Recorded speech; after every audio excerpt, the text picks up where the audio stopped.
Aquela noite, o mundo de Brian Moraes desabou, não em um acidente de mercado, mas em um ato de arrogância corporativa pura.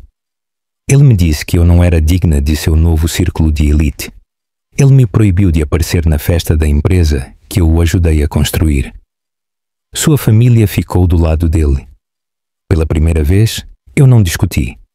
Apenas dirigi para o litoral, fugindo para uma cidadezinha isolada na Bahia. O pôr do sol se esvaía. Meu telefone acendeu. Dezenas de mensagens de investidores e uma certeza aterrorizante. Algo havia dado terrivelmente errado. Fique aí, Brian ordenou, apontando para o canto do nosso quarto na cobertura de luxo em São Paulo, às 5h45 da manhã. Preciso praticar meu discurso para os investidores e você está me distraindo. Ele já estava em seu terno de grife, se preparando para o gala daquela noite. Eu me ofereci para ajudá-lo a ensaiar, da mesma forma que fiz por 3 anos, desde que a Nexus Tech era apenas uma ideia. Na verdade, é melhor você ir embora. Isso é para um calibre de público diferente do que você está acostumada. São capitalistas de risco internacionais, não seus antigos clientes da consultoria McKinsey. Ele se virou para o espelho, ajustando a gravata. Minha mãe estará lá esta noite para me apoiar de forma adequada. Ela entende este mundo. Fiquei parada na porta do quarto que compartilhamos por 7 anos, observando-o praticar o sorriso e percebendo que havia me tornado invisível em meu próprio casamento. A forma como ele me descartou não deveria ter sido surpreendente. Os sinais vinham se acumulando por meses, pequenos cortes que eu justificava como estresse da rodada de financiamento Série C. Mas ali, observando-o ensaiar expressões faciais como um ator se preparando para um papel, eu entendi que aquilo não era estresse. Era quem Brian Moraes havia se tornado. Ou talvez quem ele sempre foi, por baixo dos multões de startup e dos momentos vulneráveis em que precisou de mim. 3 anos antes, Brian não conseguia nem ficar na frente de um espelho sem começar a suar. Lembrei-me de tê-lo encontrado em nossa garagem, às 3 da manhã, cercado por páginas de cadernos amassadas, tentando memorizar um discurso de 2 minutos para nosso primeiro potencial investidor. Suas mãos tremiam tanto que ele não conseguia segurar o papel firmemente.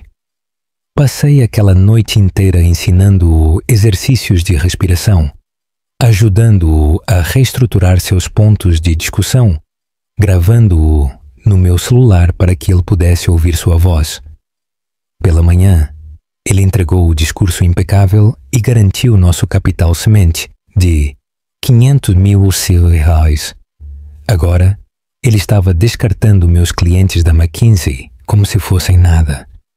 Esses mesmos clientes que se tornaram os primeiros clientes corporativos da Nexus, quando Brian não podia pagar uma equipe de vendas. Eu usei todas as conexões dos meus 5 anos na consultoria, cobrando favores, organizando reuniões nos fins de semana, transformando conversas casuais de café em demonstrações de produto. 3 contratos que valiam 2 milhões em receita recorrente, que mantiveram a Nexus viva durante o primeiro ano.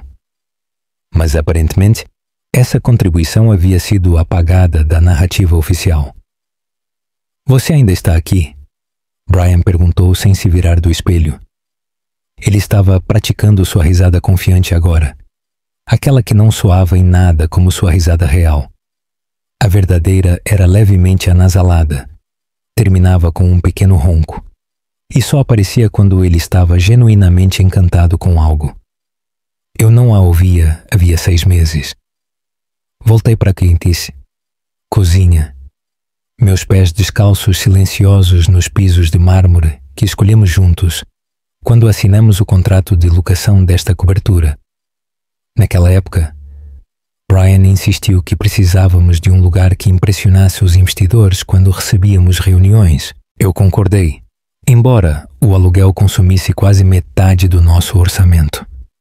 Agora, percebi que estava mobiliando o palco dele, não o nosso lar.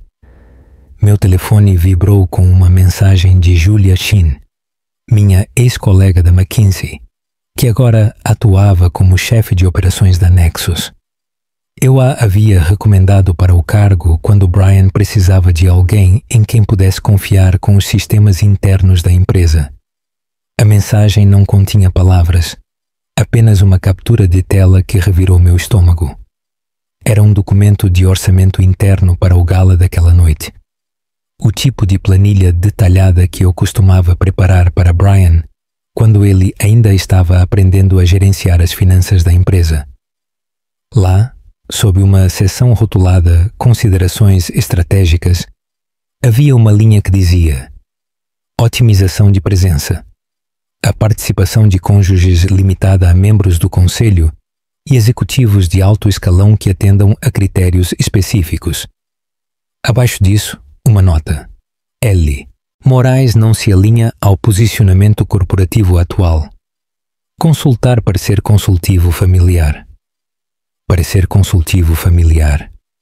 Isso significava Margarida e Tomás Moraes, os pais de Brian, que passaram o primeiro ano da Nexus chamando-a de hobby caro e sugerindo que ele voltasse para a faculdade de Direito.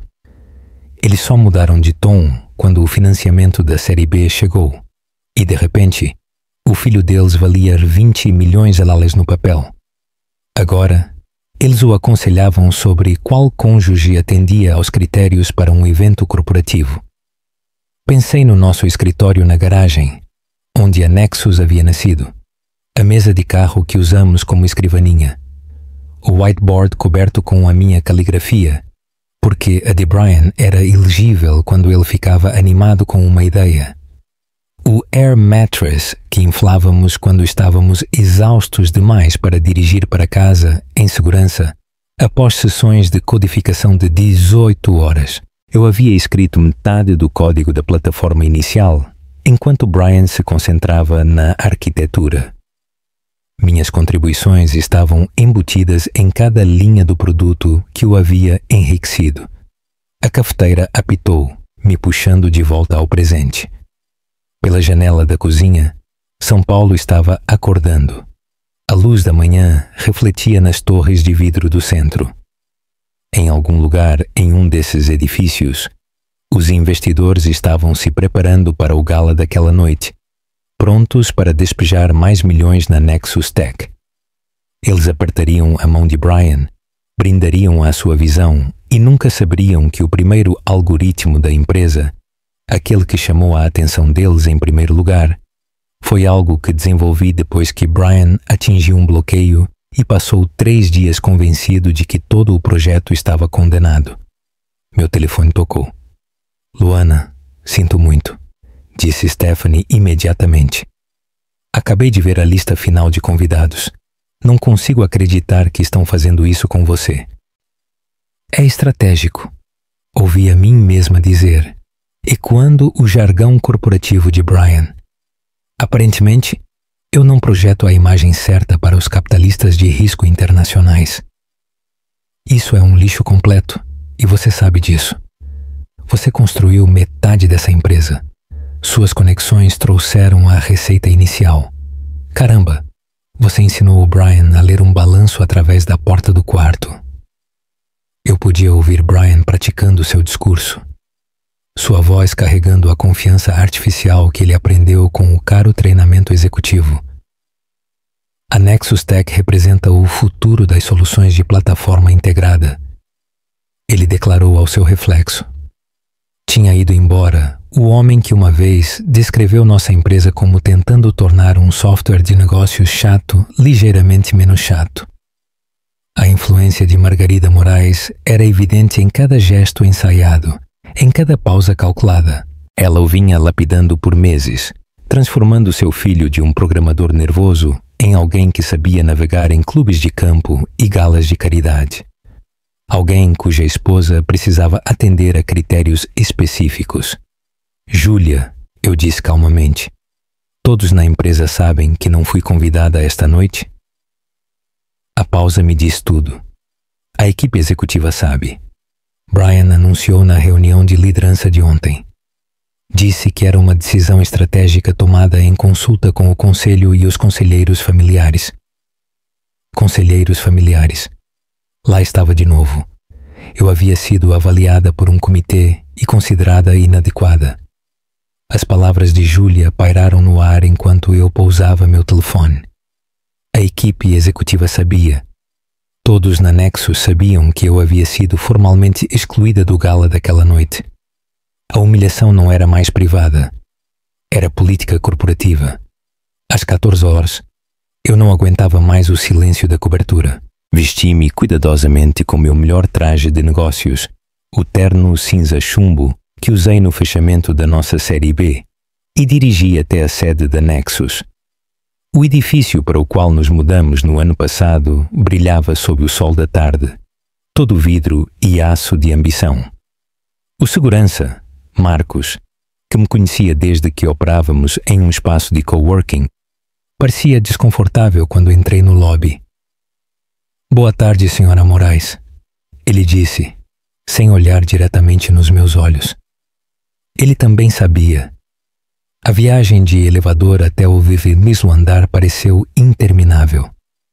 Quando as portas se abriram, vi Jennifer, a assistente mais recente de Brian, digitando freneticamente em sua mesa. Ela levantou os olhos e seu rosto empalideceu. "Luana, o Sr. Moraes está em uma reunião com..." "Eu sei", eu disse, passando por ela em direção ao escritório de canto de Brian. Através das paredes de vidro, pude vê-lo gesticulando em uma apresentação. 3 homens em ternos caros acenavam em concordância. A vista atrás dele mostrava São Paulo em toda a sua glória vespertina, cuidadosamente escolhida para impressionar os visitantes. Tudo naquele escritório era calculado para impacto máximo, incluindo, aparentemente, minha ausência. 20 minutos depois, os investidores saíram, mal olhando na minha direção. Brian parou na porta do escritório, sua expressão ilegível. "Precisamos conversar", eu disse. Ele se afastou, deixando-me entrar antes de fechar a porta. O escritório ainda cheirava a sua colônia, algo francês que Margarida lhe havia presenteado. Ele caminhou até sua mesa, colocando a enorme superfície de carvalho entre nós como uma barreira. "Você veio aqui para fazer uma cena?" ele perguntou, ajustando-a à gravata Hermès que sua mãe lhe dera no Natal passado. A gravata que eu assisti desembrulhar com tanto orgulho, como se aquela tira de seda representasse sua aceitação em algum clube exclusivo. "Eu vim aqui para uma explicação, uma real, não um duplo sentido corporativo." Brian suspirou do jeito que fazia quando achava que eu estava sendo irracional. "Luana, esses investidores de hoje à noite, eles não são de São Paulo. Eles são a elite do Vale do Silício, capitalistas de risco internacionais que esperam um certo nível de sofisticação. Você é brilhante em estratégia, eu admito, mas isso é sobre ajuste cultural." "Ajuste cultural?", eu repeti. "Eu tenho um MBA pela Northwestern. Trabalhei na McKinsey por 5 anos. Em que cultura eu não me encaixo?" "Não é tão simples." Ele se moveu para a janela, olhando para a água. "Essas pessoas sentem as coisas, leem sinais sutis. O jeito que alguém segura uma taça de vinho, as referências que fazem na conversa, se eles veraneiam em Trancoso ou Jurerê. Você não fala a língua deles?" "Eu falo 3 idiomas fluentemente", retruquei, incluindo as linguagens de codificação que construíram a plataforma na qual eles estão investindo. "Não é isso que eu quero dizer, e você sabe disso." A memória do jantar do mês passado, na propriedade dos pais dele, na Fazenda Boa Vista, de repente se tornou relevante. Margarida convidou sua amiga do clube, Victoria Assis, cujo marido dirigia uma empresa de private equity. Eu entrei na sala de estar. Sim, eles a chamavam de sala de estar, para ouvir Margarida dizendo: "E esta é a esposa de Brian, Luana. Ela costumava ajudar com o marketing quando a empresa ainda era pequena. Costumava. Pequena. Cada palavra escolhida para diminuir minha contribuição contínua. Victoria sorriu. Aquele sorriso particular reservado para pessoas consideradas abaixo da consideração. Que adorável. E o que você faz agora? Antes que eu pudesse responder, Margarida me conduziu em direção a um grupo de mulheres que discutiam o próximo almoço de caridade do hospital. Luana adoraria ouvir sobre o comitê de arrecadação de fundos. Ela anunciou, como se meu histórico de consultoria estratégica tivesse evaporado no momento em que a avaliação de seu filho cruzou 9 dígitos. Enquanto isso, Brian e seu pai se retiraram para o escritório de Tomás para discutir estratégias de expansão com o marido de Victoria. Eu fiquei presa em uma conversa sobre centros de mesa enquanto os homens planejavam o futuro da empresa que eu ajudei a construir. Sua mãe deixou bem claro no mês passado que eu não pertenço ao seu mundo, eu disse agora, observando o reflexo de Brian na janela. Ele se virou, com o rosto naquela expressão que ele usava durante as reuniões do conselho. Minha família entende este ambiente. Eles fazem parte dele há gerações. Eles só querem o que é melhor para a empresa. O que é melhor para a empresa, eu disse lentamente. Ou o que é melhor para a imagem deles. Às vezes, são a mesma coisa. Ele voltou para sua mesa, endireitando papéis que não precisavam ser endireitados. Olha, minha família concorda que às vezes o maior apoio que um cônjuge pode dar é recuar. Isso não é pessoal. Sua família concorda? Eu repeti. Quando Margarida e Tomás se tornaram o conselho de administração do nosso casamento, são conselheiros. Eles têm experiência com este nível de sociedade. Este nível de sociedade, as palavras tinham um gosto amargo. O nível onde as esposas são avaliadas por comitê e consideradas inadequadas. A mandíbula de Brian se apertou. Eles estão tentando ajudar. Mamãe diz que sua presença pode enviar o sinal errado a potenciais investidores que valem centenas de milhões. Essas pessoas esperam um certo tipo de apresentação. Um certo tipo de esposa, eu disse. Ele não negou. Em vez disso, olhou para o relógio. Um novo Patek Philippe que apareceu em seu pulso após a última rodada de financiamento. O gala começa em 4 horas. Eu preciso me preparar. Era isso. Sem desculpas, sem reconhecimento do que isso significava. Apenas dispensa, tão limpa e corporativa quanto uma carta de rescisão. Levantei-me, estudando o homem com quem me casei 7 anos atrás. Em algum lugar sob o terno de grife e a presença executiva ensaiada, estava o programador nervoso que precisava que eu segurasse sua mão em cada grande decisão. Mas essa pessoa havia sido cuidadosamente editada da existência, substituída por este estranho polido que me via como um passivo a ser gerenciado. Você tem razão, eu disse calmamente. Eu não me encaixo neste mundo que você criou. O mundo onde as pessoas são avaliadas como opções de ações e casamentos são tratados como acordos de fusão. Eu caminhei até a porta e me virei. Seus pais devem estar muito orgulhosos. Você finalmente se tornou exatamente o que eles sempre quiseram. Alguém que mede o valor humano em termos de valor estratégico. A volta para a cobertura levou 12 minutos. Eu os passei fazendo uma lista mental. No momento em que estacionei, eu já havia pesquisado aluguéis de férias no meu telefone. Praia do Espelho, Bahia. Uma casa na costa disponível imediatamente. As fotos mostravam paredes de madeira rústica, móveis desalinhados e uma vista desimpedida do Oceano Atlântico. Tudo o que Brian consideraria abaixo do nosso status.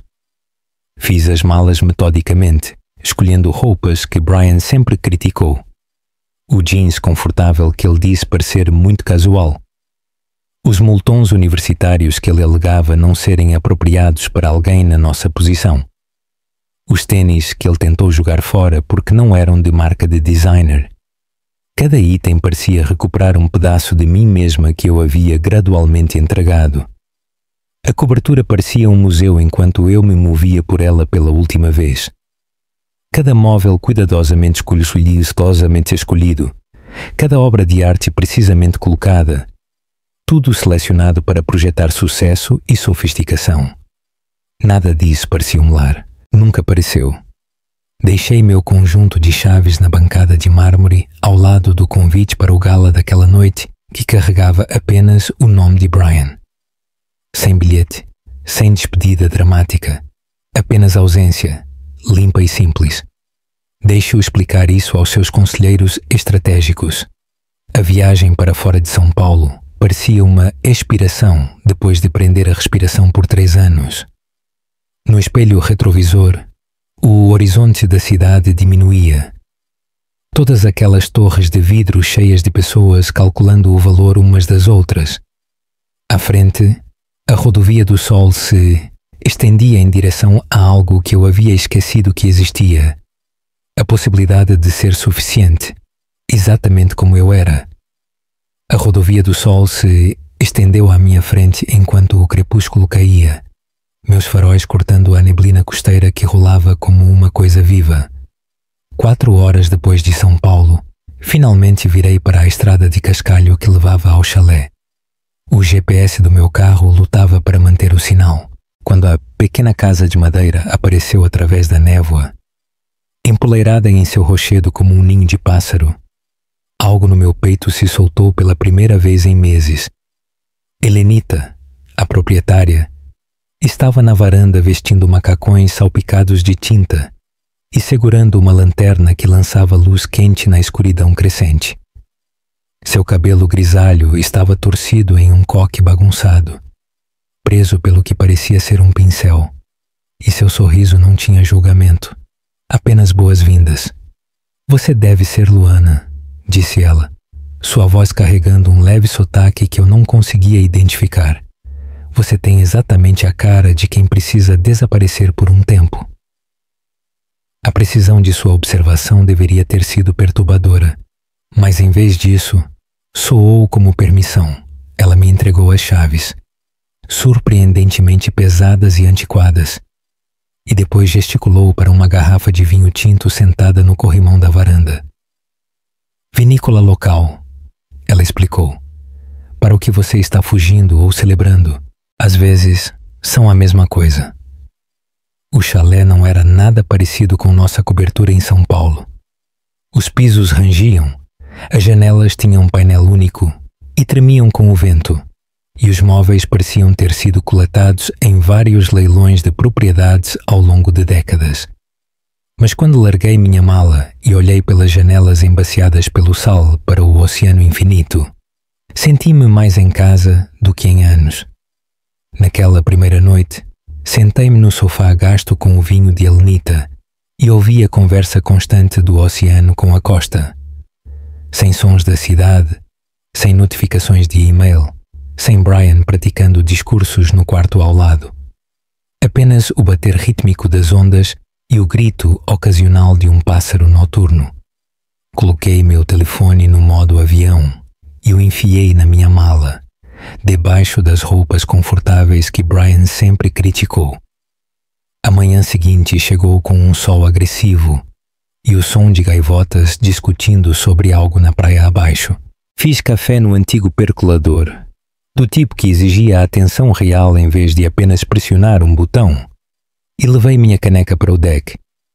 O Atlântico se espalhava à minha frente, infinito e indiferente, sem se importar com relatórios trimestrais, posicionamento estratégico, ou se a esposa de alguém atendia a critérios específicos. Passei aquele primeiro dia caminhando na praia até que minhas pernas doessem. O ar de outubro era nítido e limpo. Nada parecido com a atmosfera com cheiro de escapamento de São Paulo. De repente, me peguei parando para examinar coisas que não notava há anos. A espiral perfeita de uma concha. A forma como o kelp parecia caligrafia quando secava na areia. Os minúsculos caranguejos que se espalhavam quando minha sombra caía sobre as piscinas naturais. Meus dedos lembraram como usar a velha câmera que eu havia trazido. Aquela que comprei na faculdade quando sonhava em ser fotógrafa, antes que a McKinsey me recrutasse. No segundo dia, estabeleci uma rotina que teria horrorizado Brian.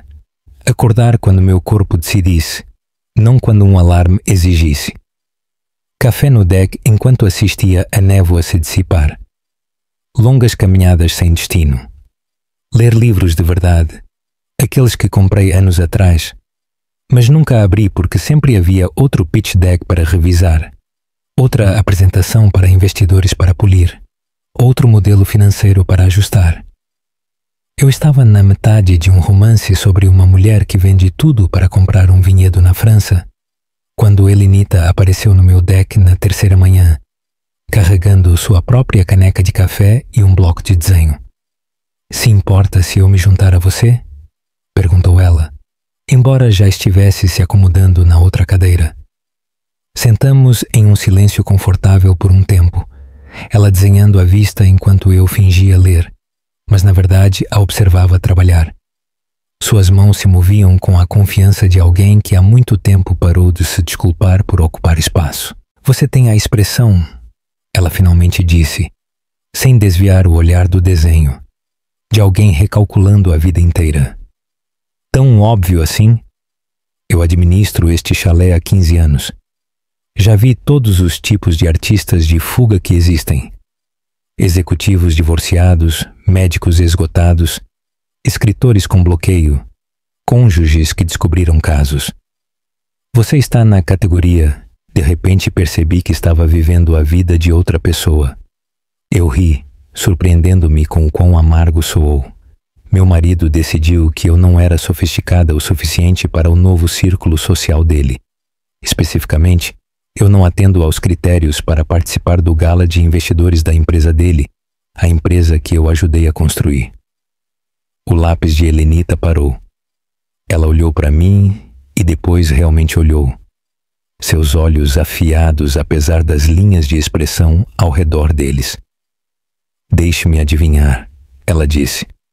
Ele fez sucesso e, de repente, você não era mais o tipo certo de acessório. Os pais dele concordam que eu poderia enviar o sinal errado para os investidores internacionais. Helenita bufou, voltando ao seu esboço. Sabe o que eu amo no oceano? Ele não se importa com seu patrimônio líquido. As ondas quebram da mesma forma para bilionários e artistas. A areia entra nos sapatos de todos igualmente. A maré não verifica sua carteira antes de entrar. Ele estava certo. É claro que o Atlântico não se importava que eu tivesse sido considerada não sofisticada pelos padrões da família Moraes. Não se importava que eu tivesse falhado em atender a critérios estratégicos. Ele apenas continuava sendo ele mesmo, vasto, honesto e completamente desinteressado pelas pretensões humanas. Naquela tarde, fiz algo que não fazia há 3 anos. Cozinhei uma refeição sem verificar a hora, sem calcular quando Brian estaria em casa, sem me preocupar se ficaria boa o suficiente para a presença nas redes sociais que ele insistia para mantermos. Fiz macarrão com manteiga e alho, nada mais elaborado, e comi no deck enquanto o sol se punha, transformando o céu em uma aquarela que Helenita poderia ter pintado. Mais tarde, encontrei um diário na estante de livros do chalé, suas páginas levemente amareladas, mas vazias. Comecei a escrever, minha mão doendo porque estava tão acostumada a digitar. No início, escrevi sobre Brian, sobre a dor e a humilhação. Mas gradualmente, outras coisas surgiram. O negócio de fotografia que eu sonhava em iniciar antes que a oferta da McKinsey me tornasse prática. O romance que eu havia esboçado, mas nunca escrito, porque sempre havia algo mais importante a fazer pela Nexus. O cargo de professora que eu recusei porque Brian disse que precisávamos nos concentrar na nossa empresa. Exceto que nunca foi a nossa empresa. Tinha sido a dele, que eu havia ajudado a construir, o sonho dele que eu havia apoiado, o sucesso dele que eu havia facilitado. Em algum lugar naqueles 3 anos de codificação e planilhas e reuniões de investidores, eu havia esquecido que também tive sonhos. Sonhos que não envolviam IPOs ou avaliações de mercado, ou impressionar pessoas que mediam o valor em opções de ações.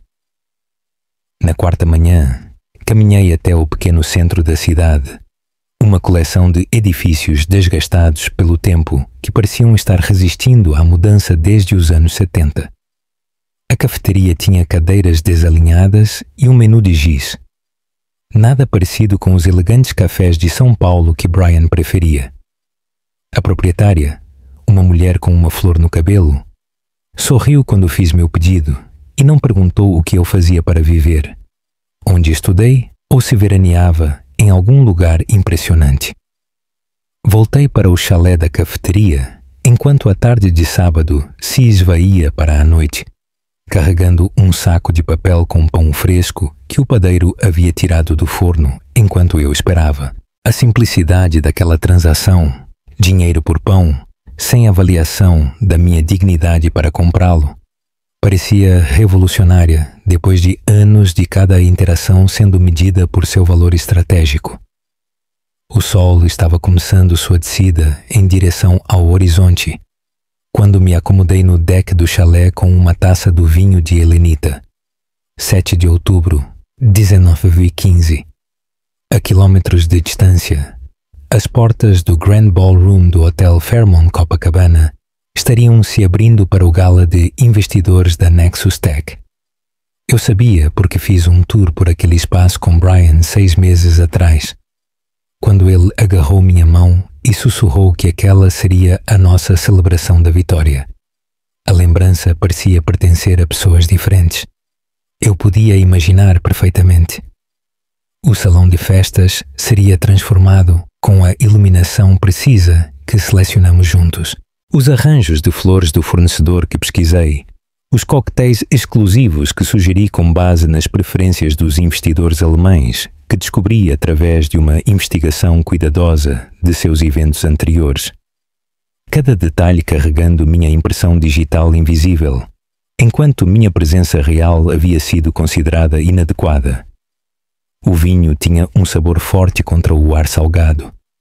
Observei o sol pintar o oceano de ouro e tentei não pensar em Brian ajustando a gravata pela última vez.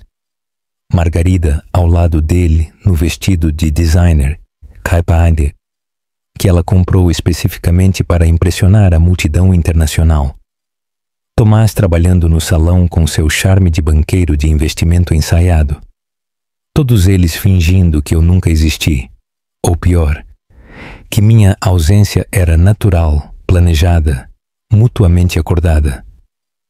Meu telefone estava virado para baixo na mesa de madeira, ainda no modo avião, onde morava há dias. Mas a curiosidade, aquele terrível defeito humano, começou sua coceira familiar. E se algo tivesse dado errado com o catering? E se a apresentação de Brian tivesse dificuldades técnicas?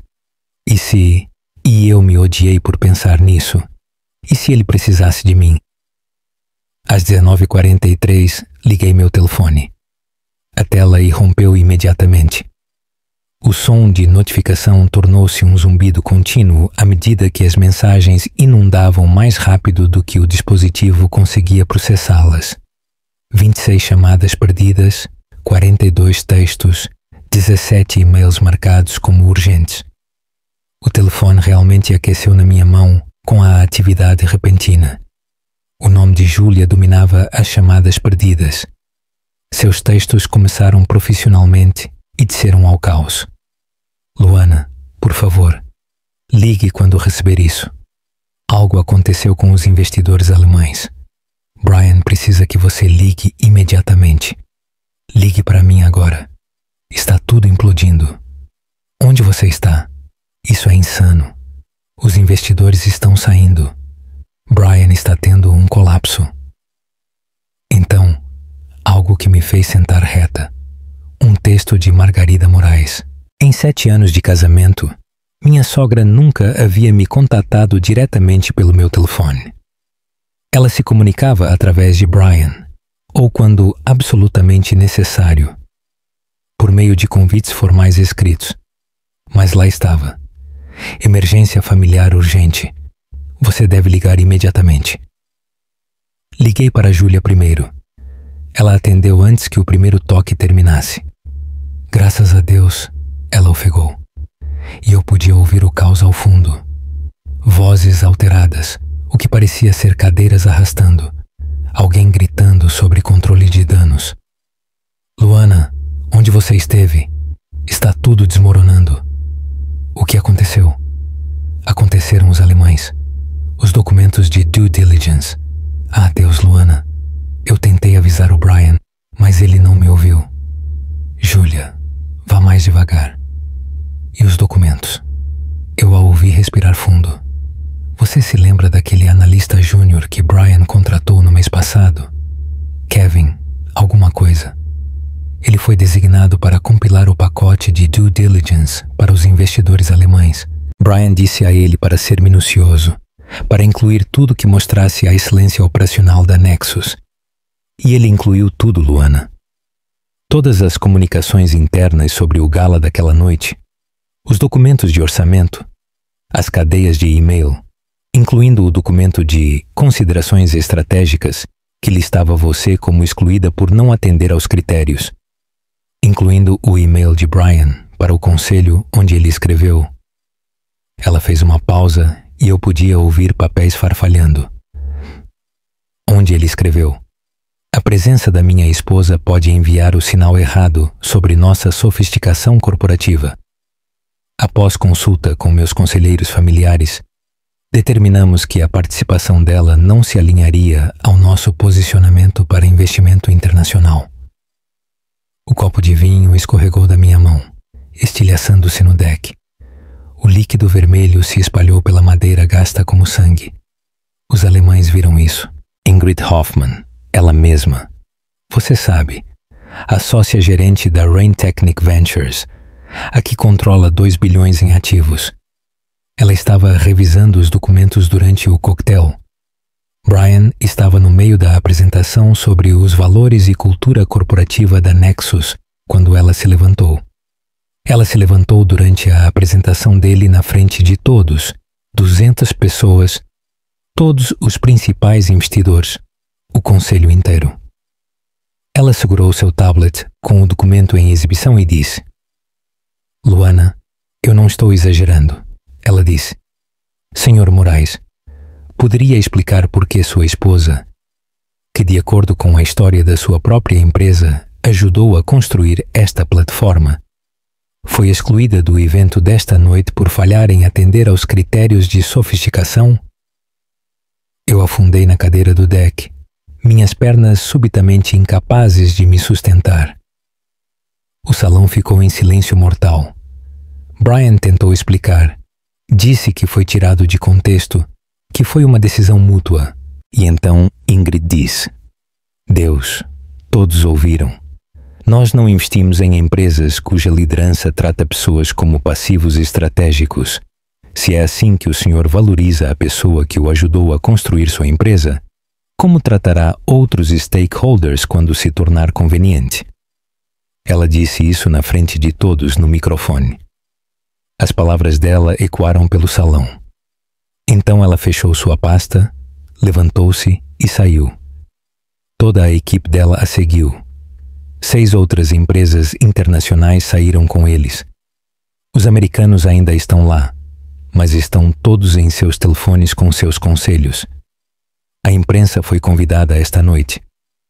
Luana, blogueiros de tecnologia, repórteres financeiros. Alguém já postou sobre isso no Twitter. Está trending. Olhei para o meu telefone, finalmente notando os emblemas de notificação em vários aplicativos, mensagens de números que eu não reconhecia, solicitações do LinkedIn, até mesmo um texto da minha colega de quarto da faculdade, perguntando se eu tinha visto as notícias. O Brian deve estar... Ele está destruído, Júlia disse simplesmente.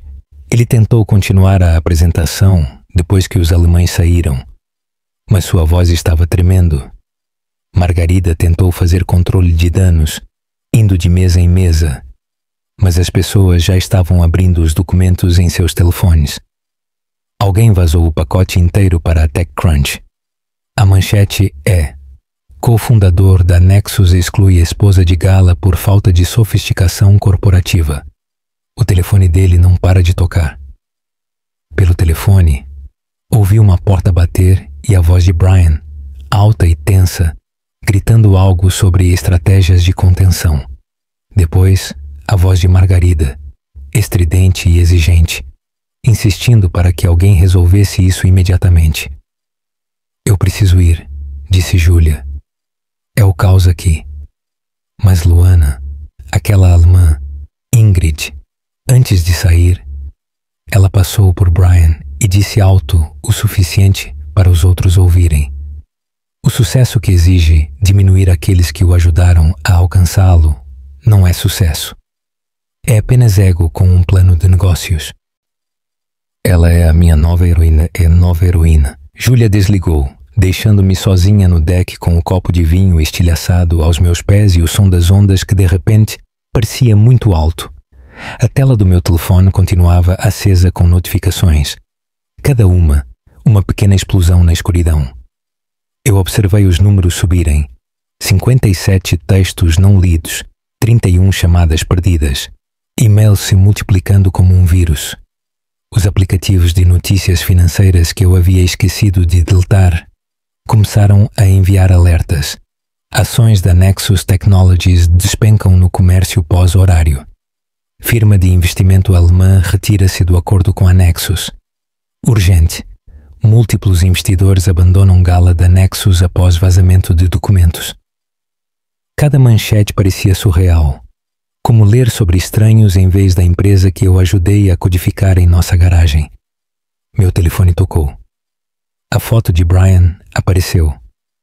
Aquela do nosso casamento, onde ele parecia jovem e grato, e nada parecido com o homem que me dispensou naquela manhã. Eu deixei cair na caixa postal. Em segundos, outra chamada.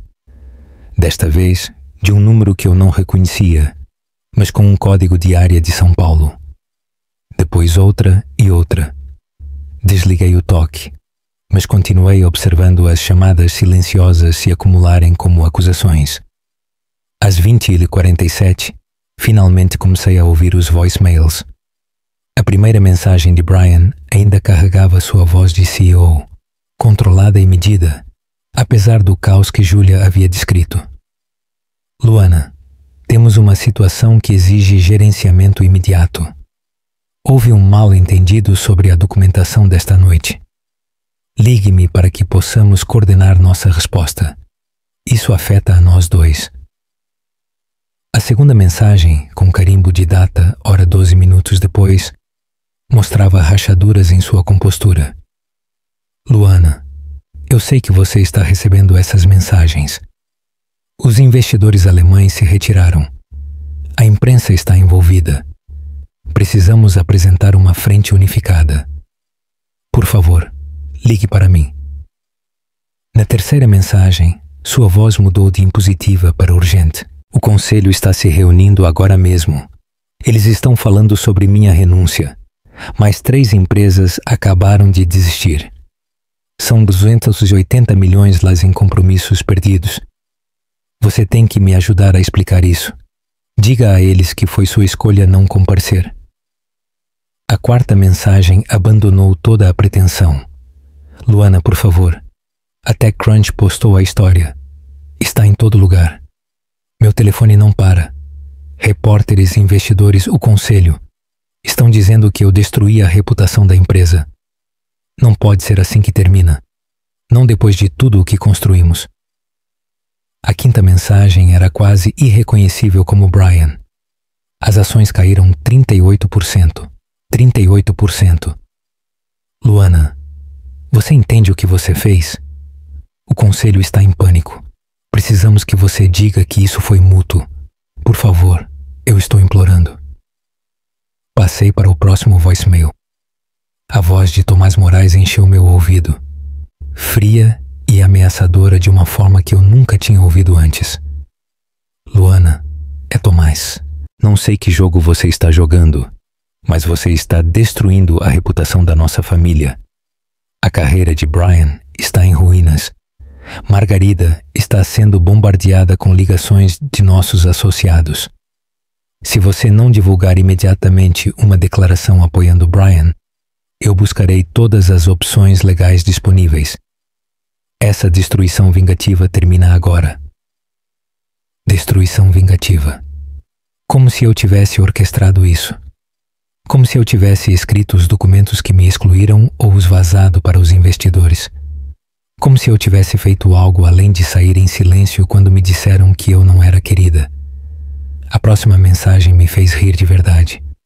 Um som agudo e amargo no ar da noite. A voz de Margarida tentando ser afetuosa, mas alcançando apenas condescendência. Luana, querida, certamente podemos lidar com isso como adultos. Sim, houve alguns mal-entendidos infelizes sobre o evento desta noite, mas isso não é motivo para deixar a carreira de Brian queimar. Certamente você pode deixar de lado seus sentimentos pelo bem da reputação da família. Nós sempre a acolhemos aqui. Ela fez uma pausa e eu pude praticamente ouvi-la escolhendo as palavras. Apesar das diferenças em nossas origens. Não deixe que o orgulho destrua tudo. Ligue para que possamos elaborar uma resposta apropriada. Apesar das diferenças em nossas origens. Mesmo agora, mesmo implorando por minha ajuda, ela não resistiu àquela alfinetada final. Como se minha criação de classe média fosse uma falha de caráter que eles deveriam ser gratos por terem ignorado. Meu telefone acendeu com outra chamada. Eu reconheci este número. David Winters, presidente do conselho da Nexus, o homem que uma vez me disse em um jantar da empresa que eu era a arma secreta de Brian. Ouvi sua mensagem com crescente descrença. Luana, David Winters aqui. Estou ligando com uma proposta que pode beneficiar a todos. O conselho está preparado para lhe oferecer um contrato de consultoria de decisões por 6 meses de trabalho de assessoria. Deveres mínimos reais. Em troca, você assinaria um NDA padrão e divulgaria uma declaração esclarecendo que optou por faltar ao evento desta noite para se concentrar em projetos pessoais. Poderíamos ter os contratos elaborados esta noite. Fundos transferidos na segunda-feira. Isso protege os interesses de todos e nos permite seguir em frente. Ligue-me em 1 hora. Um suborno.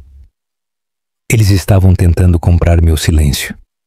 Para me pagar para validar a história deles, de que eu nunca havia realmente importado para o sucesso da Nexus. 200 mil reais para concordar que eu era exatamente o que eles alegavam. Desnecessária, não sofisticada, melhor se ausente. Meu telefone vibrou com um texto de alguém da Forbes. Senhora Moraes, gostaria de comentar sobre os eventos desta noite na Nexus?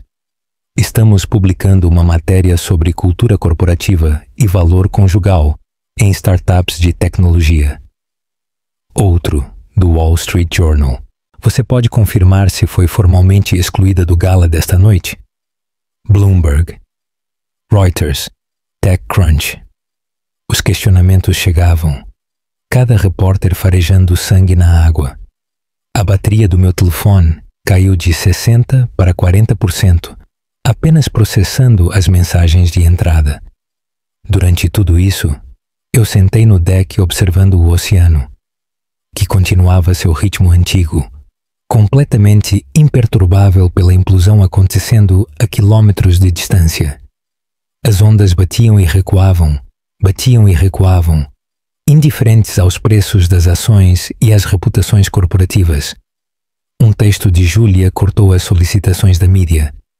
Filmagens de segurança do salão de festas estão online. Alguém filmou a saída de Ingrid. Já está com 50.000 visualizações. Brian tentou remover, mas foi baixado e republicado em todo lugar. A seção de comentários está brutal. Eu não procurei o vídeo. eu não precisava ver o rosto de Brian quando seu mundo cuidadosamente construído desmoronou. Eu já tinha visto aquela expressão antes em momentos menores. Quando um investidor inicial desistiu da Nexus, quando o nosso primeiro lançamento de produto teve bugs críticos, quando ele percebeu que a aprovação de seus pais estava condicionada ao sucesso. Mas desta vez eu não estava lá para reconstruir sua confiança, para lembrá-lo de seu valor, para ajudá-lo a encontrar soluções. Outro voicemail de Brian. Este com apenas 30 segundos de idade. Sua voz estava vazia, derrotada. Luana, os outros investidores estão indo embora. Todos eles. O gala inteiro está terminando 2 horas mais cedo. Todos estão indo para casa. Mamãe e papai foram embora sem se despedir. Estou em um salão de festas vazio que nos custou R$40.000 para alugar. Por favor, apenas me diga o que você quer. O que será necessário para você me ajudar? O que eu queria? A pergunta parecia muito grande para o momento.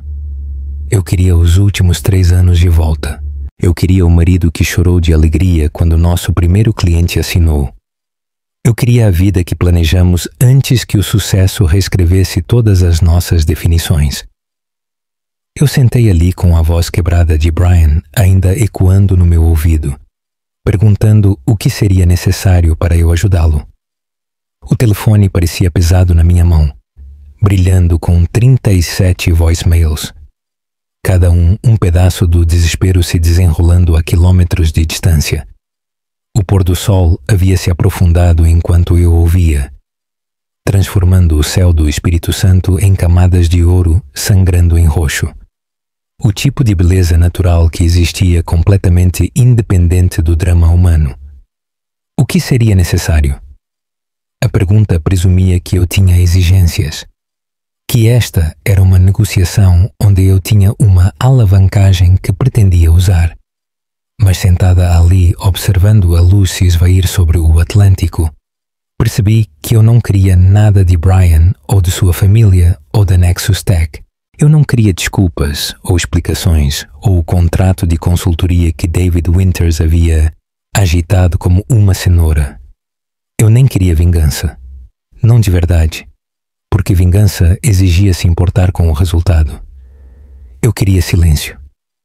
Meu polegar pairou sobre o botão de desligar. Um toque e eu poderia responder a Júlia, retornar a chamada de Brian, me envolver com a máquina de gerenciamento de crise que certamente estava moendo a noite toda em São Paulo. Margarida teria reunido conselheiros agora, elaborando declarações e calculando o controle de danos. Tomás estaria ao telefone com seus contatos legais, explorando opções para conter as consequências. Brian estaria andando em seu salão de festas vazio ou em seu apartamento corporativo, atualizando feeds de mídia social para assistir sua reputação desmoronar em tempo real. Eles queriam que eu participasse do pânico deles. Cada chamada, cada texto, cada voicemail era um convite para me juntar ao caos deles, para ajudá-los a gerenciar as consequências das decisões que tomaram sobre o meu valor.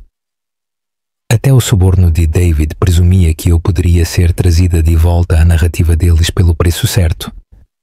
Pressionei o botão liga-desliga e o segurei, até que a tela escurecesse.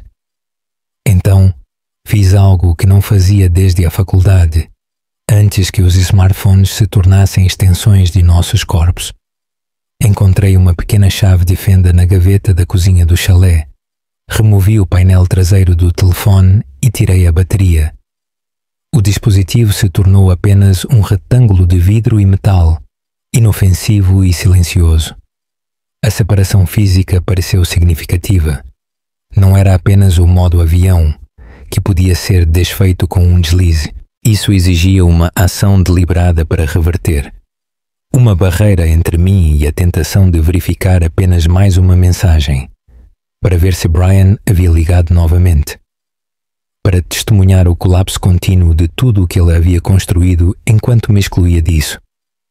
Derramei outra taça de vinho, minhas mãos mais firmes do que estiveram a noite toda. Os vidros quebrados de antes ainda estavam espalhados pelo deck, capturando a última luz como granadas dispersas. Eu limparia amanhã. Esta noite, eu só queria sentar com o alívio estranho e inquietante de ver algo terminar sem tentar consertá-lo. O oceano havia escurecido, visível agora apenas como som na espuma branca das ondas quebrando. Em algum lugar lá fora, além do horizonte, outras vidas se desenrolavam. Pessoas estavam jantando, discutindo e celebrando, completamente inconscientes de que o gala de uma empresa de tecnologia havia implodido, ou que uma mulher sentada no deck de um chalé acabara de escolher o silêncio em vez do engajamento. Ouvi passos no caminho de cascalho por volta da meia-noite.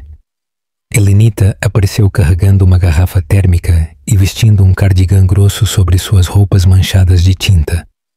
Ela deu uma olhada no meu rosto, no telefone desmembrado na mesa, na garrafa de vinho significativamente mais vazia do que estava ao pôr do sol, e se acomodou na outra cadeira sem pedir permissão. Má notícia ou boa notícia? Perguntou ela, servindo algo quente e perfumado de sua garrafa térmica na caneca que trouxe para mim. Percebi algo de ervas que cheirava a conforto. Ainda não tenho certeza, eu disse honestamente. Então, porque a escuridão e a presença dela tornavam a honestidade mais fácil, acrescentei. A empresa do meu marido acabou de entrar em colapso em um gala para o qual eu não fui convidada. Os investidores saíram. A carreira dele provavelmente acabou, e eu estou sentada aqui sentindo algo que não é bem felicidade, mas também não é tristeza. Alívio? Disse Helenita simplesmente. Você está sentindo alívio. Olhei para ela, esta mulher que eu conhecia há menos de uma semana, e senti as lágrimas começarem. Não o choro que tive em São Paulo quando descobri o documento de exclusão, que havia sido quente e raivoso. Estas eram diferentes, mais frias, quase purificadoras. Eu deveria me sentir péssima, eu disse. Eu deveria querer ajudá-lo, ou pelo menos sentir pena dele. Mas eu só fico pensando em como é silencioso aqui, como o oceano não se importa com nada disso. Helenita ficou em silêncio por um momento, tomando seu chá. Então ela disse: eu deixei um escritório de advocacia há 15 anos, uma grande firma de Manhattan, onde passei uma década trabalhando 100 horas por semana. Eu tinha acabado de ganhar o maior caso para eles. Uma empresa farmacêutica, 9 dígitos em jogo. O sócio-gerente me chamou ao seu escritório no dia seguinte ao veredito. Ela fez uma pausa e eu pude ver a memória passando por seu rosto na luz da varanda. Pensei que era sobre sociedade. Eu tinha sido prometida a trilha. Em vez disso, ele me disse que eu não tinha material para a sociedade. Disse que eu era brilhante no tribunal, mas me faltava o polimento e a apresentação que os clientes deles esperavam. Muito intensa, muito focada no trabalho em vez da performance. Ele sugeriu que eu poderia ser mais feliz em uma firma menor, onde as expectativas eram diferentes. Depois que você ganhou os milhões, eu disse. Depois que eu ganhei os milhões, ela confirmou. Então eu saí naquele dia, arrumei meu apartamento naquela semana e dirigi pelo país até encontrar este lugar. Comprei o chalé com minhas economias, comecei a pintar e nunca mais voltei. A melhor decisão que já tomei. Eles ligaram para você? Perguntei. Tentaram te trazer de volta? Helenita sorriu, e era o tipo de sorriso que carregava anos de sabedoria conquistada. Eles ligaram por meses. O caso que eu havia iniciado estava tendo complicações. O cliente não estava feliz com o advogado substituto. Eles me ofereceram sociedade sênior, meu nome na porta, um escritório de canto. Eu nunca atendi. Eventualmente, eles pararam de ligar. A última vez que soube, o cliente deixou a firma inteira. Ela se inclinou para a frente, seus olhos encontrando os meus na luz fraca. Sabe o que eu aprendi? O silêncio é a resposta mais poderosa para pessoas que fundamentalmente subestimaram o seu valor. Eles esperam raiva, ou mágoa, ou negociação. Eles estão preparados para tudo isso. Mas o silêncio os força a sentar com suas decisões sem a sua participação. Meu telefone estava morto na mesa entre nós e eu pensei em Brian em seu salão de festas vazio, Margarida fazendo suas ligações de controle de danos, Tomás ameaçando ação legal, David oferecendo seu suborno, todos eles esperando que eu respondesse, que eu me envolvesse, que eu os ajudasse a gerenciar o que eles haviam criado. Minha amiga Júlia ligou antes de eu desligar o telefone. Eu disse. A investidora alemã que saiu divulgou uma declaração. Ela disse: o sucesso que exige diminuir pessoas não é sucesso. É apenas ego com um plano de negócios. Mulher inteligente, disse Helenita. Já está sendo compartilhada em todo lugar. Todo o desastre é público agora. Brian provavelmente está sendo eviscerado nas mídias sociais.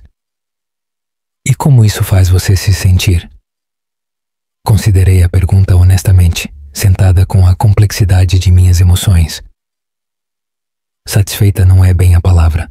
Vindicada parece muito ativo. É mais como assistir às consequências naturais das decisões se desenrolarem sem a minha interferência. Como se eu finalmente parasse de tentar gerenciar resultados que nunca foram meus para gerenciar. Helenita levantou sua caneca em um pequeno brinde. As consequências naturais e a liberdade de não interferir.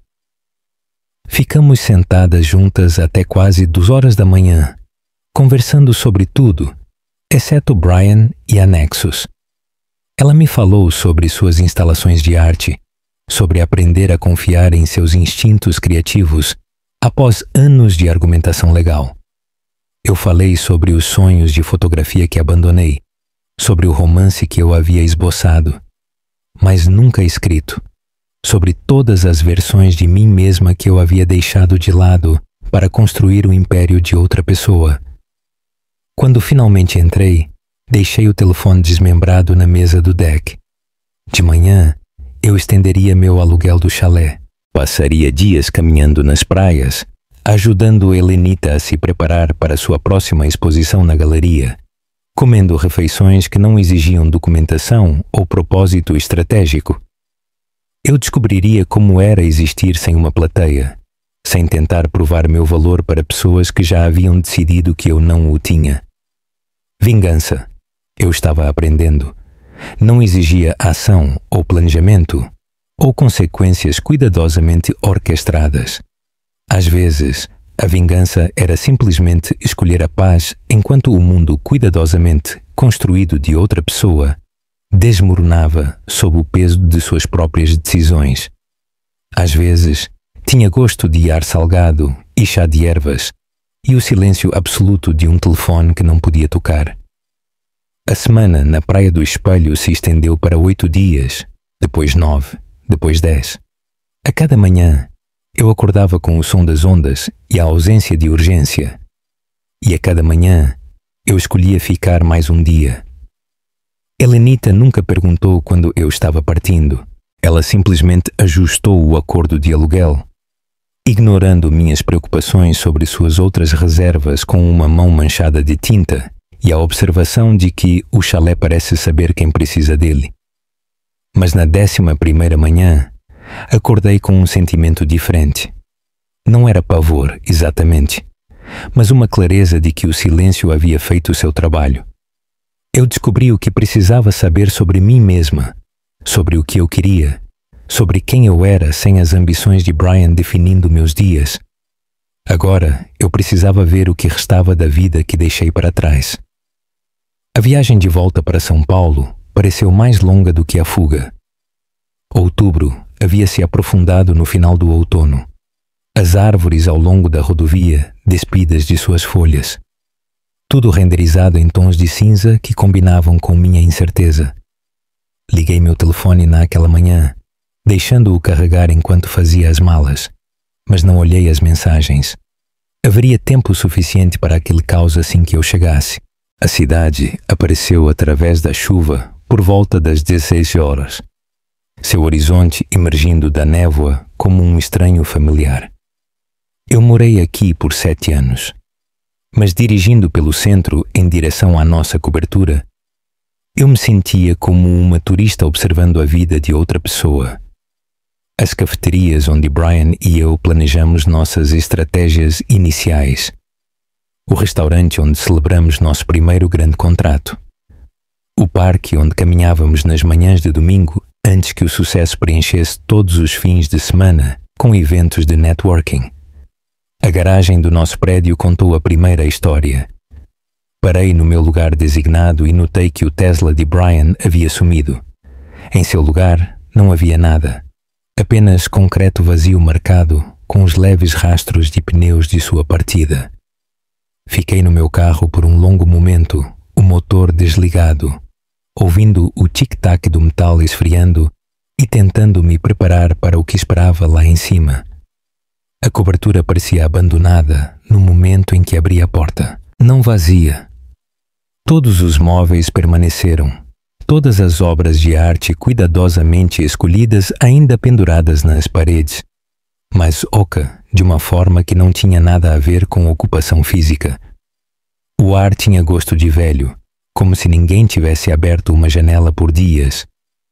O correio havia se acumulado na mesa de entrada, principalmente contas e correspondência corporativa endereçada a Brian. Caminhei pelos cômodos lentamente, observando as pequenas ausências que marcavam sua partida. Seus produtos de higiene pessoal haviam sumido do banheiro. O armário estava pela metade onde seus ternos haviam pendurado. Seu laptop faltando na mesa do escritório. Ele levou apenas o que precisava e deixou todo o resto, como evidência de uma vida que parou no meio da frase. Na bancada da cozinha, encontrei um único envelope com meu nome escrito em uma caligrafia que eu não reconheci. Dentro estavam os papéis do divórcio, a linguagem formal e fria. Diferenças irreconciliáveis. Apareceu várias vezes, cada instância, uma tradução burocrática de 3 anos de apagamento gradual. Não havia bilhete, nenhuma explicação além da terminologia legal.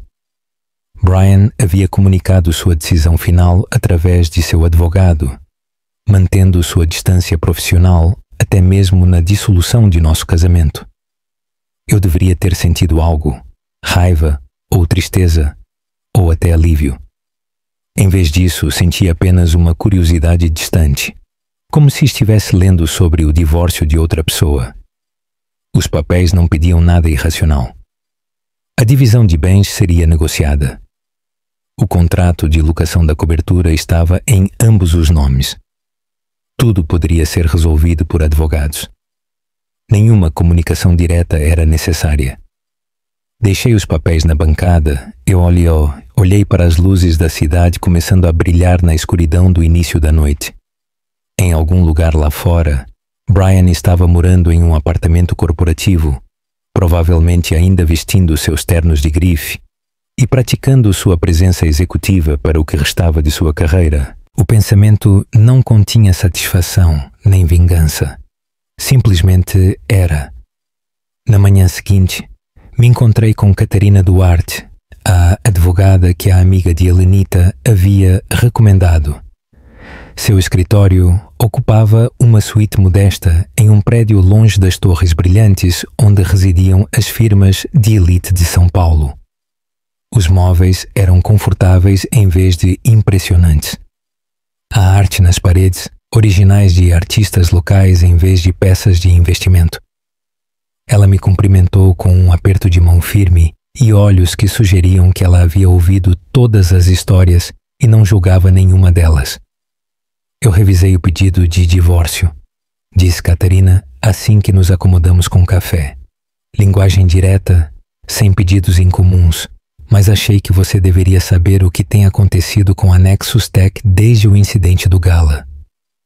Ela puxou uma pasta grossa com artigos impressos e documentos financeiros. A página superior mostrava um gráfico da avaliação das ações da Nexus, a linha caindo como um precipício após 7 de outubro. Declínio de 40% na avaliação, continuou Catarina, seu dedo traçando a descida. 3 membros do conselho renunciaram, incluindo seu ex-sogro, Tomás Moraes. A empresa perdeu não apenas o investimento alemão, mas 2 outras firmas internacionais que estavam em negociações em estágio avançado. Retirada total de capital de aproximadamente 400 milhões alales. Eu olhei para os números, tentando conectá-los à empresa que eu ajudei a codificar em nossa garagem. 400 milhões alales. O valor parecia abstrato, grande demais para ser ligado às pequenas decisões que levaram até aqui. A posição de Brian? Perguntei. Ainda CEO, tecnicamente. Mas o conselho o destituiu de várias autoridades-chave. Ele é essencialmente uma figura decorativa agora enquanto procuram por liderança substituta.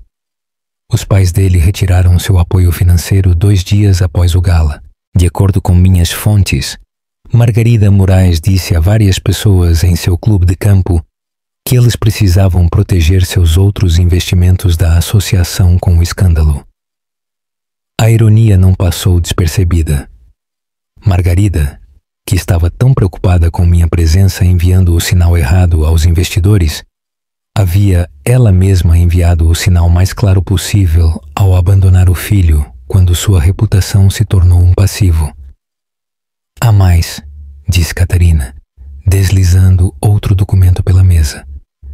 Os planos de expansão internacional foram suspensos indefinidamente.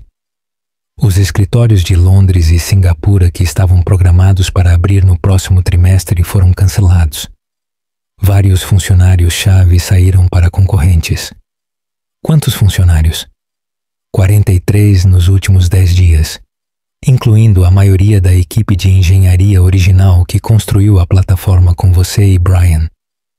Pensei naqueles primeiros dias. As pessoas que acreditaram na Nexus quando era apenas uma ideia. Bons engenheiros que aceitaram cortes salariais para se juntar a uma startup, que trabalharam horas impossíveis porque acreditavam no que estávamos construindo. Agora eles estavam saindo, levando seu conhecimento institucional com eles. E eu não podia culpá-los. Meu telefone tocou enquanto Catarina organizava os documentos. O nome de Júlia apareceu na tela. Atendi, colocando-a no viva voz com a permissão de Catarina. Luana, graças a Deus, disse Júlia, sua voz tensa de estresse. Você está de volta a São Paulo? Podemos nos encontrar? Estou de volta. O que está acontecendo? O que não está acontecendo? O escritório parece um cemitério. Metade das mesas estão vazias. As que não estão vazias estão ocupadas por pessoas atualizando seus perfis do LinkedIn. Brian mal sai do escritório. Quando ele sai, parece que não dorme há dias. Margarida e Tomás não estiveram em uma reunião do conselho desde que o escândalo estourou. As pessoas estão dizendo que eles estão muito envergonhados para mostrar o rosto. Os investidores estão exigindo ativamente a renúncia de Brian. Não sugerindo, exigindo. Ele está fazendo ligações desesperadas para cada contato que tem, tentando reconstruir relacionamentos que ele destruiu em sua ascensão. Ela fez uma pausa para tomar seu café, e eu pude ver que suas mãos tremiam levemente. Quer saber a pior parte? Ele está confuso. Genuinamente confuso sobre por que as pessoas não atendem suas ligações. Porque os mesmos investidores que o cortejaram há 3 meses não respondem seus e-mails. Ele realmente disse em uma reunião ontem que tudo isso foi um mal-entendido que foi exagerado. Ele não entende que as pessoas viram exatamente quem ele é e decidiram que não querem fazer negócios com essa pessoa. Meu telefone vibrou com uma notificação de e-mail. O nome do remetente me fez parar. Ingrid Hoffmann, a investidora alemã cuja saída deu início a tudo. A linha de assunto dizia, simplesmente, uma conversa que vale a pena ter. Abri enquanto Júlia observava, curiosa. A mensagem era breve e direta, escrita no estilo eficiente que eu passei a associar à comunicação empresarial europeia. Prezada Sra. Moraes, espero que esta mensagem a encontre bem. Eu queria entrar em contato pessoalmente após os eventos de 7 de outubro. Tenho acompanhado sua carreira e contribuições para a Nexus Tech e acredito que a senhora foi sistematicamente apagada de uma narrativa que ajudou a criar. Gostaria de discutir o financiamento de uma empresa de consultoria sob sua liderança. Qualquer pessoa que ajudou a construir uma empresa do zero enquanto era diminuída a cada passo merece a chance de construir algo onde seu valor seja reconhecido. Estarei em São Paulo na próxima semana, se a senhora estiver disponível para um encontro. Li 2 vezes, depois mostrei a Júlia, que leu uma vez e começou a rir. O som ligeiramente histérico de alguém que estava esperando por boas notícias em um deserto de desastres. Oh, meu Deus, disse Júlia. Ingrid Hoffman quer te financiar. Você sabe o que isso significa? Ela controla 2 bilhões em ativos. Ela não faz ofertas casuais. O e-mail permaneceu na tela do meu telefone, brilhando com possibilidade. Em algum lugar da cidade, Brian estava fazendo ligações desesperadas que ficavam sem resposta. Seus pais estavam evitando reuniões do conselho. O império dele estava desmoronando sob o peso de decisões tomadas em consulta com conselheiros familiares que valorizavam a sofisticação em detrimento da substância. E aqui, em uma cafeteria modesta longe das torres de ambição, alguém estava me oferecendo a chance de construir algo novo, algo onde meu valor não precisaria ser defendido porque seria fundamental para a fundação. Olhei para Júlia, depois de volta para o e-mail, e senti algo mudar dentro de mim. Não vingança, nem vindicação. Apenas o reconhecimento silencioso de que, às vezes, a resposta mais elegante para ser apagada é tornar-se impossível de ignorar. Eu digitei minha resposta para Ingrid Hoffman ali mesmo na cafeteria, meus polegares se movendo na tela do telefone, enquanto Júlia assistia com excitação mal contida. A mensagem era simples, profissional, aceitando a oferta dela para nos encontrarmos na semana seguinte. Quando a enviei, Júlia estendeu a mão sobre a mesa e apertou a minha. Seus olhos brilhantes com algo que parecia vindicação, mas que parecia mais com esperança. O encontro com Ingrid ocorreu em uma sala de conferências de hotel com vista para o Rio Pinheiros, território neutro que não pertencia nem ao meu passado nem ao meu futuro incerto. Ela chegou exatamente na hora, sua presença imponente sem ser agressiva, vestindo um tailleur que falava de qualidade em vez de exibição. Apertamos as mãos e notei que seu aperto era firme, o tipo que comunicava igualdade em vez de domínio. Obrigada por me encontrar, disse ela, seu sotaque leve, mas presente. Fiz minha pesquisa sobre suas contribuições para a Nexus Tech, a arquitetura inicial da plataforma, a estratégia de aquisição de clientes corporativos, o financiamento ponte que manteve a empresa viva no 6º mês. Tudo documentado em registros iniciais antes que alguém decidisse editar a narrativa.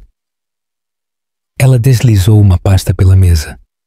Dentro, havia cópias de documentos que eu quase tinha esquecido que existiam.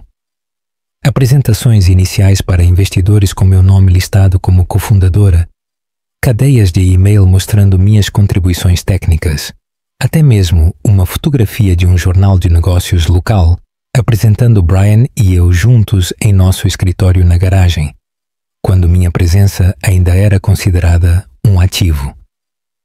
Isto é quem a senhora era antes de ser apagada, continuou Ingrid. Quero financiar a empresa de consultoria que lhe permita ser essa pessoa novamente, não a serviço da visão de outra pessoa, mas construindo a sua própria. 6 meses depois, eu estava no meu novo escritório no 7º andar de um prédio na Vila Olímpia, longe das torres do centro. O espaço era modesto, 3 salas com grandes janelas com vista para a cidade. Meu nome estava na porta em letras simples: Moraes Consultoria Estratégica. Eu mantive o sobrenome de Brian, não por sentimentalismo, mas porque ainda era legalmente meu, e mudá-lo parecia dar a ele mais atenção do que ele merecia. Além disso, havia uma certa poesia em construir algo de sucesso sob o mesmo nome que ele tentou excluir de suas realizações. A empresa foi lançada discretamente em abril, sem comunicado de imprensa ou grande inauguração, apenas o boca a boca através da rede de pessoas que assistiram ao escândalo da Nexus se desenrolar e tiraram suas próprias conclusões. Ingrid cumpriu sua palavra, fornecendo o capital inicial e me conectando com fundadores que valorizavam a substância em detrimento da performance. Em 2 meses, eu tinha 3 grandes clientes. A primeira era uma startup fundada por mulheres em biotecnologia. A fundadora, Dra. Sara, entrou em contato depois que Ingrid mencionou meu nome, dizendo que precisava de alguém que entendesse o que significava construir algo real, enquanto estava cercada por pessoas mais interessadas em aparências. Eu a ajudei a estruturar seu pitch para a Série A, conectando-a a investidores que perguntaram sobre a ciência dela antes de perguntarem sobre o pedigree. A segunda cliente veio através de Julia, que finalmente deixou a Nexus em março, quando ficou claro que a empresa estava além da salvação. Ela se juntou a uma startup de fintech em estágio intermediário e me recomendou ao CEO deles. Eu passei 6 semanas com a equipe deles, ensinando-os a escalar sem sacrificar os valores que atraíram seus primeiros funcionários. A terceira era uma organização sem fins lucrativos, focada em levar educação tecnológica a comunidades carentes. Trabalho que pagava modestamente, mas importava de maneiras que a Nexus nunca importou. Meu escritório estava mobiliado de forma simples, nada parecido com os espaços cuidadosamente curados que Brian preferia. Uma escrivaninha sólida que encontrei em um leilão, cadeiras confortáveis para clientes, estantes de livros com textos sobre estratégia e liderança ao lado de romances e coleções de poesia. Em uma parede, penduradas várias pinturas de Helenita, abstratos vibrantes que me lembravam a Praia do Espelho e a semana que mudou tudo. Mas a peça mais importante estava na minha mesa em uma moldura simples. Uma fotografia que tirei naquela noite de outubro, o pôr do sol sobre o Atlântico, pintado em camadas de ouro e roxo. Eu a capturei minutos antes de ligar meu telefone e descobrir que o mundo de Brian havia implodido. A imagem não continha pessoas, nem logotipos corporativos, nem marcadores de sucesso ou fracasso. Apenas o oceano e o céu em conversa um com o outro, indiferentes ao drama humano. Olhei para aquela foto todas as manhãs quando chegava e todas as noites antes de sair. Um lembrete de que a forma mais elegante de seguir em frente não era dramática ou calculada. Era simplesmente construir algo verdadeiro enquanto outros descobriam as consequências de suas próprias escolhas. Notícias de Brian chegavam a mim ocasionalmente através de canais profissionais. Ele permaneceu CEO da Nexus Tech, embora a empresa que ele liderava tivesse pouca semelhança com o que construímos juntos. A avaliação havia se estabilizado em aproximadamente 40% de seu pico. Em maio, Julia me encaminhou um anúncio do Estadão com uma única palavra de comentário. Uau! Brian estava noivo de Vanessa Cavalcanti, filha de uma família proeminente de São Paulo, cuja riqueza era anterior aos booms de tecnologia e cujas conexões sociais passavam por todas as instituições de elite da cidade. Margarida foi citada no anúncio descrevendo Vanessa como de boa família, que realmente entende o nosso mundo. O subtexto era tão óbvio que mal se qualificava como subtexto. Eu estudei a foto do noivado, procurando traços do homem com quem me casei. Brian estava em seu terno de grife. Vanessa ao lado dele em algo de bom gosto e caro. Ambos sorrindo os sorrisos cuidadosos de pessoas que entendiam que estavam se apresentando para uma plateia. Ele conseguiu tudo o que aparentemente queria. O tipo certo de esposa, o título de CEO, a aprovação de sua mãe. Mas a imagem carregava um vazio que nem a fotografia profissional conseguia disfarçar. Ele liderava uma empresa que havia perdido seu ímpeto e sua alma. A cultura inovadora que cultivamos naqueles primeiros dias foi substituída por uma cautelosa aversão ao risco. Cada decisão filtrada por camadas de comitês projetados para evitar outro escândalo. A posição social da família Moraes mudou de maneiras que pareciam causar a Margarida particular angústia. Júlia ouviu através de sua rede que Margarida e Tomás se retiraram discretamente de vários comitês de clubes de campo. A famosa festa de fim de ano deles, que uma vez atraiu 200 convidados dos círculos de elite de São Paulo, encolheu para um jantar modesto para amigos íntimos e familiares. Tomás foi ouvido em um restaurante em junho, sua voz carregando mais longe do que pretendia depois de vários drinks. Nunca deveríamos ter encorajado as ambições de Brian além de suas capacidades, ele disse ao seu companheiro de jantar. Eu me afastei do meu computador e olhei para a cidade. Meu telefone estava na mesa ao lado da fotografia da Praia do Espelho, silencioso, exceto por chamadas de negócios legítimas e mensagens do pequeno círculo de pessoas que importavam. Sem voicemails desesperados, sem pânico, sem gerenciamento de crise, apenas o ritmo constante de construir algo sustentável. Helenita visitou no mês passado. Ela caminhou pelo escritório lentamente, examinando tudo com o olho do artista para os detalhes. Depois parou na janela. Você conseguiu, ela disse simplesmente. Você construiu algo que é realmente seu. A fotografia na minha mesa captou a luz quando o sol mudou, aquele pôr do sol de outubro brilhando como brasa.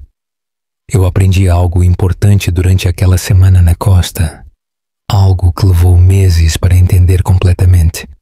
A vingança mais elegante não foi planejada ou executada com estratégia cuidadosa. Não se tratava de fazer alguém sofrer ou orquestrar sua queda, ou mesmo assistir às consequências se desenrolarem. Era mais simples do que isso. Era construir uma vida tão firmemente baseada em seus próprios valores que os julgamentos de outras pessoas se tornavam irrelevantes.